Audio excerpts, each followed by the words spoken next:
Hi అండి. ఇది రోజు మా ఫ్రెండ్ వాళ్ళ తాతయ్య గారిది ఫ్యూనరల్. అయితే ఏంటంటే ఈయనది జరిగింది ఏంటంటే ఆయన 105 సంవత్సరాలు బతికారు. 5గురు కొడుకులు, ఒక ఆడపిల్ల. యాక్చువల్‌గా ఆళ్ళు కలిసి లేరు.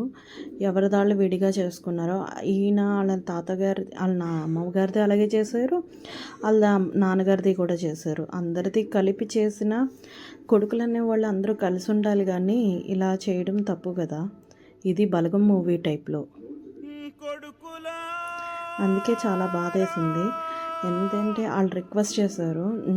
ఇది పెట్టండి, తెలియాలి, ప్రతి ఒక్క కొడుక్కి తెలియాలి, బాధ్యతగా చేయాలని. ఆయన పూసీ గారని చాలా కష్టపడి ఆళ్ళ నాన్నగారికి అన్ని సేవలు చేశారు. ఆఖరికి ఆళ్ళ అన్నదమ్ములు కూడా ఒప్పుకోకపోతే ఆళ్ళతో కలిసి ఉండేది.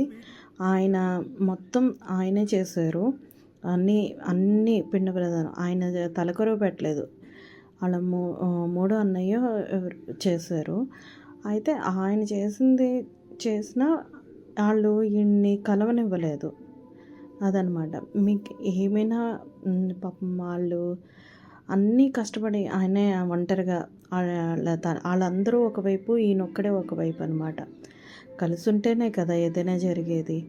ఆయన 105 సంవత్సరాలు బతికాడంటే ఏంటి అర్థం?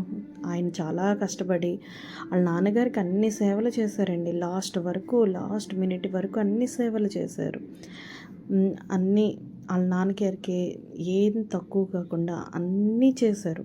ఆయనకి ఏం చేయాలో అన్ని విధాలుగా చేశారనమాట. చాలా నాకు బాగా నచ్చింది. వాళ్ళు రిక్వెస్ట్ చేయడం వల్ల నేను ఈ వీడియో తీసి పెట్టాను. అందరూ కలిసి